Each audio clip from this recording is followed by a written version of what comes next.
City boy, city boy. Ladies and gentlemen, it's your boy, Nate the Great, back with another video.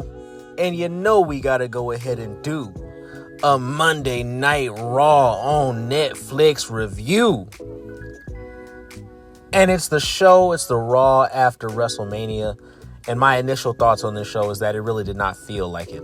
Sure, they kept saying that this is the Raw after WrestleMania show, but this feels like the same show that we got last week. It just feels like that. It feels like the show that we got the week before that. It just feels like that. There's only certain things that are slightly moving around here. But I'll kind of get into all of that and then stick around for the end of the video because I may or may not have a rant impending, right? Let's go ahead and get started here. So John Cena, he comes out and cuts a promo. All right, he starts off the show and Mr. Vegas, right? Mark, I forget his name now. Damn. I'm blanking out on his name, but Mr. Vegas, right? That's his moniker. He's doing John Cena's, intro, and he's like, the greatest of all time, for the last time ever in Las Vegas. He was really hyping the whole thing up. He did a good job at that. And, John Cena, he comes out and he cuts a pretty good promo. What the thing in this promo was that John Cena was trying to get heel heat. That was the whole purpose of this promo, because John Cena is a professional, so he understands that him winning his 17th title, that's big, that's huge. People are going to want to cheer for him, but he's trying to be a heel right now, so he has to have heat on him. So this entire segment was basically John Cena just trying to get heat, and it was hilarious to watch. All right, towards the end of this promo, he's holding up the championship. He's talking about take your pictures, do this, do that, right? And here comes Randy Orton, RKO out of nowhere, right? And John Cena's laid out in the middle of the ring. So this looks like it's going to be the Backlash match, which I am excited for. In the sense that it'll be a heel John Cena versus a face Randy Orton, which is a dynamic that we have not gotten between these two before. We've never gotten that dynamic before. So that's something that I'm kind of looking forward to, seeing what they have planned. But based on the rest of the night, man, like they didn't follow up on this at all. So it is what it is. We move on. We get a rematch between Liv and Raquel and Becky Lynch and Lyra Valkyria. Now, this match was better than it was last night. Obviously, there were a lot more moves, a lot more spots in this match. My only problem with this match is that it seems like this whole thing was just really, really forced. All right, Liv ends up picking up the win on Lyra Valkyria. And while I'm in the middle of asking myself, what was all this for? If they're just going to win the title right back on the next night. So all of that for yesterday was really literally just shock value. What was all this for? And Becky Lynch ends up turning on Lyra Valkyria. She starts beating the dog shit out of Lyra Valkyria, stomping a mud hole in her ass, hits her with 3 manhandle slams. All right. And this is cool. Becky Lynch as a heel. Haven't seen that in a little while. I don't care because I don't think Becky Lynch is very interesting as a character, but we'll see what this does. Lyra Valkyria going up against a big heel like Becky Lynch. That would be, that's something that I can get behind. The only problem that I have with it is that Triple H has this fetish for turning old timer fucking faces heel so that way they can get over younger talent. We've seen this with Cody Rhodes, how he's turning everybody heel, or like how he's turning everybody heel in order to get Cody Rhodes over. And now it's happening with Lyra Valkyria. I don't understand what this whole thing is, but it is what it is. Becky Lynch is now a heel, and we move the fuck on. We get a night 1 main event recap, all right? And right after this night 1 main event recap, they do the damn thing. 1.1 billion social media views over the weekend, and that's just right now. No, you don't get to do that anymore. Triple H screwed that up for you. Triple H fucked you out of that one. So no, you don't get to pull out the social media numbers, because remember, the internet is fake. The internet is fake. None of this is real, right? So, don't even bring up social media views anymore, because like Triple H said, like Hunter Hearst Helmsley said, like Paul Levesque said, the internet's not real. The internet's not real. So we move the fuck on. The New Day, they come out, they cut a promo where, they say the same shit they always say. Now we're the new World Heavyweight Tag Team, the new World Tag Team Champions. Anybody that can get it, anybody that wants to get it can get it. And everybody should be saying, thank God for the New Day. Here comes the Alpha Academy out of nowhere. And Maxine Dupree is actually the one that's speaking for the group now. I'm not opposed to this. I think Maxine Dupree, she should, at least try to get her chops up when it comes to her cutting promos and her, just being an actual character. And, she did well while she was talking and while she was doing her thing. She basically says that the last time that the New Day was in the ring with Alpha Academy, they got beat in 60 seconds. She calls them Minutemen, right? So this was very good. They tried to set up a match for right then and there. But then, as the Alpha Academy is running into the ring, they're trying to get a ref out. Here comes Rusev. For some reason, Rusev returns, right? Like, this is good, right? Rusev makes his big return. New Day, they fucking skip town, bail out of there, and then Rusev just comes in and just beats the dog shit out of fucking Tozawa and Otis. Like, I don't really understand what this was for. Is Rusev gonna feud with Alpha Academy? Why would he do that? I don't know, but whatever. It was cool to see Rusev back on WWE TV. Let's see where it goes, right? We get a Judgment Day segment backstage, because of course this is the obligatory Judgment Day segment. And Judgment Day, they're back there, Dominik, everybody's celebrating Dominik having this championship now. Liv and Raquel, they just won their titles back. So everybody's pretty happy. Obviously, Finn Balor is not a happy camper, but even though the Judgment Day should have been over right here in this segment, right? This should have been the segment to end it all, because the Judgment Day is just, it's dead in the water at this point. Like, nobody could possibly care about the Judgment Day. But whatever, it's not. All right, we're going to slow burn this shit as we always do. Iyo Sky comes out. She cuts a promo. I am so over the moon. I can't stand when this motherfucker cuts a promo. But, she basically says that she's the world champ. She beat two of the best, which makes her the best. And then here comes Stephanie Vaquer from NXT. I'm like, is she coming up? Like, no, she's not coming up, because she's still the NXT Women's Champion. So, the fuck is she doing here? Basically, what ends up happening is they end up setting up a match. Iyo Sky versus Stephanie Vaquer. And that is what happens next. This match lasted way too fucking long. This match was like 15 to 20 minutes. And then including the promo, this whole shit was like 25 minutes long.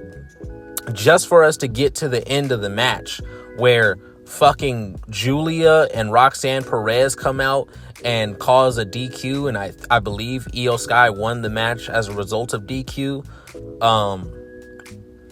But they just come out and they just start beating on Iyo Sky and Stephanie Vaquer. I'm like, what are all these NXT bitches doing in this segment? Like, what is going on? If you were wondering, well, what do they have for Iyo Sky? Since they're not going to put the belt on Bianca or put it back on Rhea, right? Who else is there for Iyo Sky to fight? This is your answer. No fucking body. They're bringing up people from NXT so that way she can have random matches on Raw now. And I mean, I'm not necessarily opposed to that. I definitely don't mind the champion whipping on some NXT jobbers. I think that's one of the main reasons why NXT, like, that's one of the main things that NXT should be used for when the talent needs somebody to put the beats on. Grab somebody from NXT, dress them up in a different, a different uniform, give them a fake name, right? Whatever the case is, and have them get the shit beat out of them real quick. Show who the champion really is, right? But no, that's not what we get. Of course, we get a straight down the middle 50-50 title match, or not, I think it was a non-title match. Straight down the middle, though, 15 to 20 minutes long, and then there is no ending to this. We just get a DQ.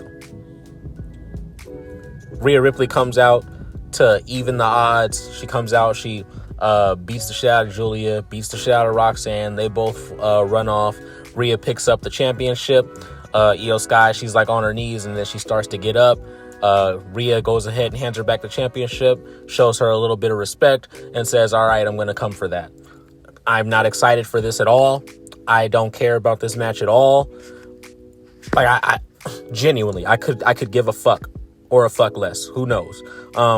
But that's what ended up happening there. So that's probably going to be the match at Backlash. And we move the fuck on. Next up, Jey Uso gets like a 5-minute video package showing his life and his childhood and all this shit. And it's set to like a Macklemore song. Like, this shit was so fucking cringe and corny, bruh. I could not get into this at all. I'm glad that I started watching Raw late so I could skip through this shit, because I was not about to sit here and listen to a full Macklemore song and watch Jey Uso grow up from a child to a grown adult, a fucking 40-year-old man now finally winning the World Heavyweight Championship. Good for him, right? Good for Jey Uso, but seriously, this shit is fake. Like, let's move on. Like, let's bring on the entertainment now. Bring on the entertainment. And the entertainment does not come. Jey Uso comes out and cuts a promo. This promo was a nothing burger. All right, first of all, he came out, yeeted for like 5 minutes, and then after he's done yeeting, he stands around in the ring for like 3 minutes. Then the crowd chants one more time. So they rewind the music, throw it back on. He's yeeting again for a whole nother chorus, and then we're finally back in the ring. Jey Uso is standing there. I did it, Oos. I'm the world champion now, Oos. I wanted it since I was a youngin', Oos. Since I was a child, Oos. The new world heavyweight champion is now in your city. That was basically his promo. Then Sami Zayn makes his return. Mr. Jobber Zayn makes his return. And the last we heard of him, he had like an injury. I don't know if it was a real injury, a kayfabe injury. If it was a real injury, obviously I'm happy to see him, back in that regards, that, he didn't get like deathly injured. He's not like fucked all the way off. He can still perform. He can still do what he wants to do. But I'm not excited to see Sami Zayn in the slightest. Like, I'm not excited at all. Like, this is Sami Zayn that we're talking about here. So, whatever. Sami Zayn comes out. He's crying. They're kissing and hugging each other and shit like that. You deserve it, Jay. I just wanted to be the first one to come out here and tell you, I'm sorry I wasn't there for you during the Wrestlemania season. I was out with injury and that hurt. But you deserve this championship, Jay. You deserve it. And then they start yeeting. Here comes Jimmy Uso. And then they all start yeeting together. And then they all leave together. There was your segment. This shit took up like 15, 20 minutes of our time. Just a waste of fucking time. Nothing happened. I was really hoping that at least maybe Sami Zayn turns. Like, maybe give me something here. Entertain me. Nothing. I didn't get anything out of this segment. They showed Kathy Kelly interviewing Logan Paul last night. Kathy Kelly asked Logan Paul, like, hey, great match tonight, this, that, and the other. Do you think you would have won without the interference from your friend or without the interference of Karrion Kross? Logan Paul is basically like, huh? What are you talking about? A dub is a dub. A dub is a dub. So, whatever. I'm ready to take on whoever's next, whatever's next. WWE knows that I'm the guy. They know that I'm the future. They know that I'm the best in the company. This, that, and the other. And we move the fuck on. Next up, we get AJ Styles getting interviewed by Kathy Kelly, and this is today. All right. I forget what AJ Styles said, but here comes Karrion Kross. I think AJ Styles was basically saying, like, yeah, you know what I'm saying? I'm just going to go ahead and take the L on the chin. I'm going to bounce back. Karrion Kross comes out of nowhere, says, you're going to bounce back. You legitimized Logan Paul, like as if Logan Paul hasn't already been legitimized. Like, Logan Paul has put on quite a few matches at this point, all of either from decent to really good matches that he's been putting on. He's obviously been legitimized at this point, but here this whole storyline is. But yeah, you legitimize Logan Paul. AJ Styles said something to him. You know, why don't you do something? Basically, what I'd be saying about Karrion Kross. Why don't you fucking do something? Why don't you? You know, like, nobody's trying to be your fucking puppet, bro. Why don't you actually make an impact your damn self? And then Karrion Kross is like, well, maybe I will. Maybe you should, motherfucker. What are you talking about? After this, we get a motherfucking advert for something called WWE Unreal, where Triple H is releasing a docuseries or a documentary or something of that regard. I don't exactly remember. But he's releasing this shit on Netflix, I believe. And it's just all backstage shit. All backstage shenanigans. He's like, we're pulling back the cover. Why? How much more do you need to pull back the cover? The curtain. How much more do you need to pull it back? We all already know that this shit is fake. We get it. You beat it into our heads all the fucking time that this shit is not real. You tell us all the time when you come out in your media scrums, when you break the fourth wall constantly on a week to week basis, when the fact that you don't even keep kayfabe anymore. It's not even a thing in the wrestling industry anymore where kayfabe is respected how it used to be, or even half of what it used to be. It's already like the curtain is motherfucking wide open at this point. It's wide open. There is no curtain. You took that shit down and you burned it a long time ago, Hunter. Starting back with the curtain call, motherfucker. And here this motherfucker is coming out with some new shit, some more content where he can feel like he's the star of the show yet again. This is all Hunter does. All he does is he tries to be at the forefront of everything. He does the voiceovers for everything. He does the commercials for everything. Does all the video packages for everything. This motherfucker's leaking fucking footage of him showing people how to do entrances and shit like that. Like, bro, how much more do we need to see from behind the scenes? But whatever, we move on. Next up, I was kind of confused because just how the show cut back. It was just Gunther standing over the announcer table, and you know he's talking to Michael Cole. I don't exactly know what he was saying. Basically, he's saying, "What was all that shit you was talking? You can say that shit to my face. I'm right here." Michael Cole's like, "Well, respectfully, Gunther, I'm not the one that tapped out. And then Gunther, like any man would in this situation, like, who the fuck you talking to? He snatches Michael Cole's little ass up. Pat McAfee tries to get involved. He pushes him out of the way. You know what I'm saying? Then Gunther pushes Pat McAfee to the floor, snatches Michael up, just starts draping his ass all the way up, puts him in a sleeper hold, and then Pat McAfee runs around the announcer table and punches Gunther in the side of the head. All right. Gunther tosses Michael Cole to the floor. All right. Fucking security comes out. They're trying to separate everybody, this, that, and the other. Then when Pat McAfee turns around, Gunther breaks through the security and he puts Pat McAfee in a sleeper hold. Okay. And he chokes Pat McAfee smooth the fuck out. If there's one thing I can say about this segment is that I believe that Pat McAfee was like, hey man, when you put me in that sleeper hold tonight, I want you to put me in a fucking sleeper hold. Don't bullshit me. Don't bullshit the audience. All right. Put me in a chokehold. Okay. Cause Pat McAfee, he was toning, he was going out. Like his face is super red. Like this motherfucker's damn near a cherry out this bitch. And hey, like if there was any part of the night, I can't ever be mad at watching Michael Cole and Pat McAfee get choked out. That's always going to be a good time for me. All right, especially in this capacity where these motherfuckers are just the worst WWE announcers of all time. But it is what it is. That ends up happening. They walk fucking not Adam Pearce. Adam Pearce walks Michael Cole and fucking Pat McAfee back into the locker room. Takes Pat McAfee to the training room. Adam Pearce is like telling Michael Cole like, hey, just take the rest of the night off. You deserve it. You don't need all this right now.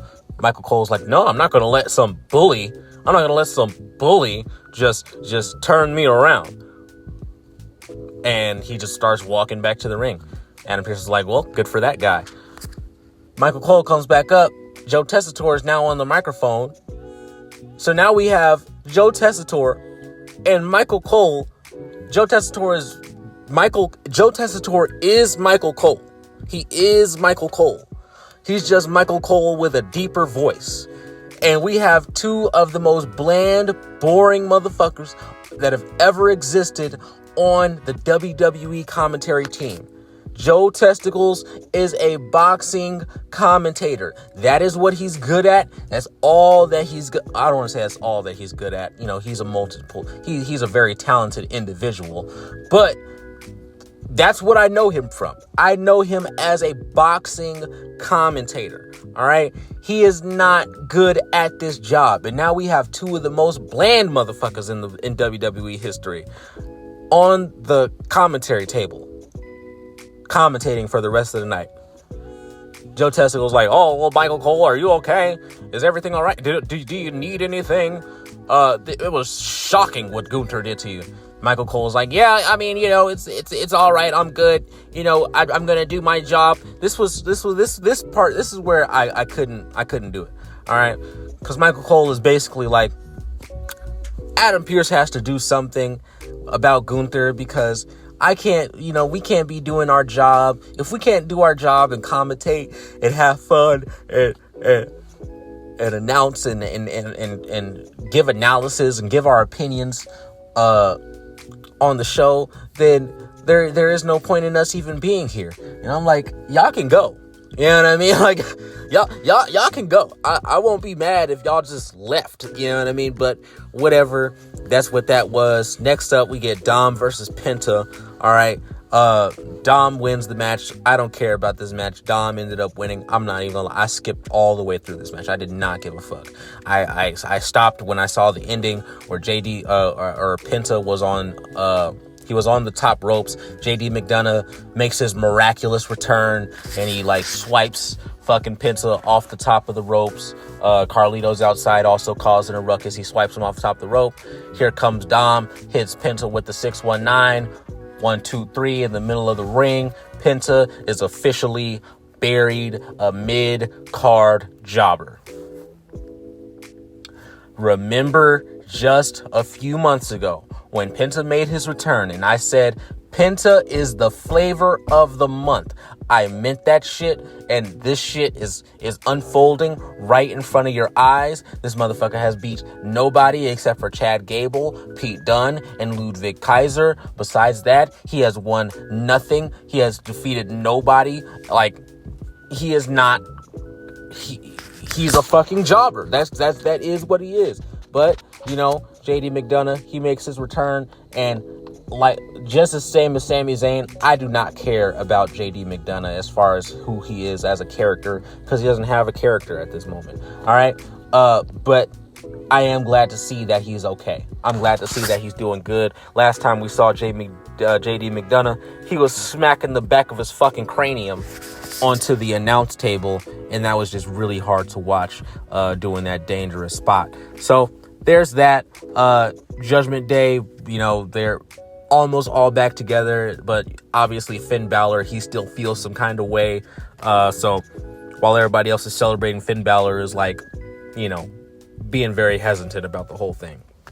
Next up, we get a video package for El Grande Americano. And honestly, this video package was a good video package. I'm not going to sit here and act like it wasn't. For the shit sandwich that Chad Gable has been given with this whole Americano bullshit, right? He is doing everything that he can to get this entire thing over. There's no way that Triple H was counting on Chad Gable really getting this whole thing over.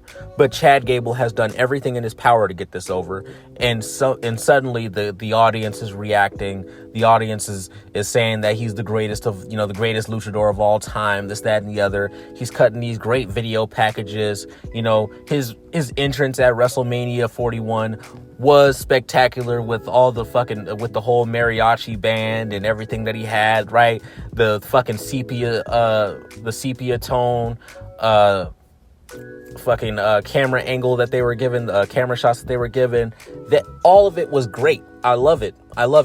I want Chad Gable to be Chad Gable, and I want him to do Chad Gable things. I want him to be great. I want him to be a world heavyweight champion one of these days. But what I will say is, for the shit that he's been given right now, he's doing a swell job. This whole video package was great. He's just going around. He's acting like El Grande Americano is this fucking history making icon. Like he just has tons and tons of years in the history of Mexico. All these very obviously photoshopped pictures of El Grande Americano in Mexican crowds. People holding up signs that say El Grande Americano, and fucking Frida Kahlo painted a picture of Americano, right? This just a bunch of stuff. All right, I like this. All right, so I gotta put it over, and I give credit where credit is due. And Chad Gable deserves so much credit for getting this shit gimmick over. But next is when the show completely falls off the rails for me. All right. And it's the last segment of the show. So there you go. That's how that ended for me. Seth Rollins comes out to cut a promo. The audience is still singing his song. They're still singing his music. Seth Rollins is in the ring. He stands around in the ring. Let me explain something to you. There was 13 minutes left in the show. 13 minutes left in the show. By the time he got to the ring, all the singing stopped, and he finally started to speak words. There was 8 minutes left in the show. He took 5 minutes to get all the way through his entrance and to finally say words.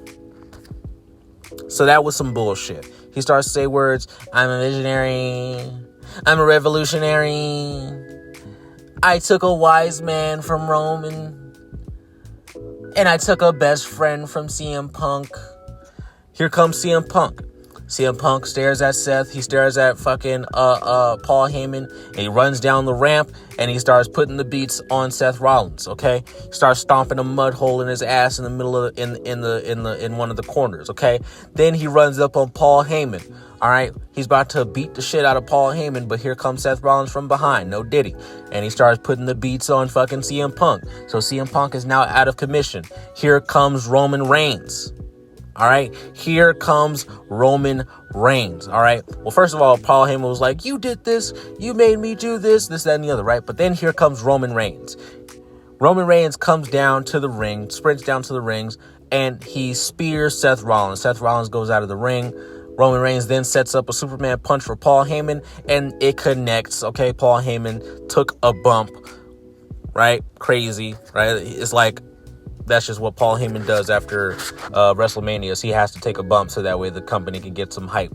But whatever, right? He super punches Paul Heyman. And then while he's about to get ready to set up a spear, right? He's setting up a spear. He's about to spear Paul Heyman into oblivion.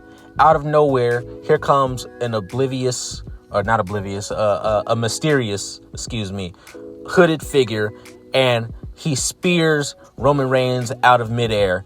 And takes off his hood to reveal that this is Braun Breaker. All right. Now, I have countless issues with this, but let's keep going through the segment and I'll get into my issues with this. All right. So, Braun Breaker, he spears Roman Reigns. Roman Reigns rolls out of the ring. Braun Breaker, he goes to spear Roman Reigns again outside of the ring. Roman Reigns smacks the shit out of him. All right. But Roman Reigns is still kind of out of it because he just got speared like a motherfucker out of midair. So, as he should be. Braun Breaker runs around the other side of the ring and then, does the whole run all the way around the ring and then spear the opponent, right? He spears fucking Roman Reigns through the barricade, right, into the timekeeper's area. He gets back in the ring, or he drags Roman Reigns into the ring because Seth Rollins is screaming, bring his ass in here. Bring that motherfucker in here, right? And CM Punk, he tries to sneak up behind Seth Rollins, but Braun Breaker catches CM Punk and spears him as well. All right. Then Seth Rollins hits a stomp to both CM Punk and Roman Reigns, and they all raise their hands. Braun Breaker, Seth Rollins, and Paul Heyman, they all raise their hands. And this is going to be the new faction. Like I said, I have a lot of issues with this. So you mean to tell me that Braun Breaker, probably the most talented guy of the young crop, everybody 30 and under, Braun Breaker is definitely the most talented guy out of all of them. All right. And he's just built for this. He loses his Intercontinental Championship to come up and play second fiddle to Seth Rollins. What is this fetish that Triple H has, man? It just feels like that's what it is. It's a fucking what is this fetish that Triple H has with turning a star, a bona fide star? When Tiffany Stratton came into the game, when she came into WWE, I don't care what nobody says, she was a bona fide star. All right, people knew who Tiffany Stratton was, at least in the wrestling world, and they were excited to see her come up. They were excited to see this character that Shawn Michaels put together on the main roster, and she gets on the main roster, puts on a couple of good matches, that's cool or whatever. But then all of a sudden she's playing second fiddle to Nia Jax, completely destroying what her character actually is. Instead of being this cowardly heel who's very braggadocious, daddy's money and all this extra shit, now she's just a fucking, she's just the princess while fucking Nia is the queen. That shit made no sense. And now we're here. Braun Breaker is in this whole thing where he's supposed to be playing second fiddle to Seth Rollins now and Paul Heyman. This makes no sense to me. I don't like this at all. We still have, none of this has been explained yet. Sure, Paul Heyman explained some of it on the Pat McAfee show, but that's what this show is for, right? Come on now. That's what Raw is for. You're supposed to come out and explain yourself to the people on the Raw after WrestleMania. You're not supposed to go over and do it on Pat McAfee's show. All right. You can do it on Pat McAfee's show. That's fine. But don't let Pat McAfee's show take away from what could be a decent explanation that should be on Raw. Instead, what do we get? We get a fucking brawl. Because that's what we do. That's how Triple H builds up feuds. He makes people brawl. No dialogue, no fucking actual lines, no scripts, no scenes, no real segments, right? None of that. Just go out there and brawl. And we'll have Braun Breaker come out. He'll spear everybody. Everybody's going to go crazy for this. Just go out there and brawl. Put on a good brawl. This is not good. This show was not good. All right. Everything dragged. All right. And if it wasn't dragging, it was just pissing me off. All right. The only good part of the show was John Cena. But the fact that John Cena's talking about he's going to say all his goodbyes, and then nowhere else in the rest of the night was John Cena seen. He got fucking RKO'd, and then he just disappeared off TV. And then that was that. We have to move on. John Cena's never seen again. We don't cut back constantly to John Cena doing whatever he's doing backstage, interacting with people, which is half of what makes wrestling great. The interactions between different characters and how those characteristics bounce off of each other. Here's heel Cena. We've seen how fucking face Cena interacts with the backstage people, with everybody backstage? How does heel Cena interact with people? What does heel Cena like to do when he's backstage? Waiting on a match, what does he like to do? Can somebody please explain to me something? Why is this television show not feel like a television show? Whatever, man. This shit sucked. I did not like it at all. I'm going to give this show a 2 out of 10. WrestleMania season has been an abject failure. Raw after WrestleMania was a failure. The best part of the show, like I said, was John Cena and watching Michael Cole and Pat McAfee get choked out. Everything else after that was bullshit. Everything before that was bullshit. So we move on. Let me know what y'all thought about tonight's show. Did you like it? Did you not like it? Did you love it? Did you not love it? Did you hate it? All right? Because one thing you're gonna do is fucking respect it. This has been your boy, Nate the Great, back with another video. If you want to hear some more, leave a like and a comment down below, and I'll see you in the next one. Peace.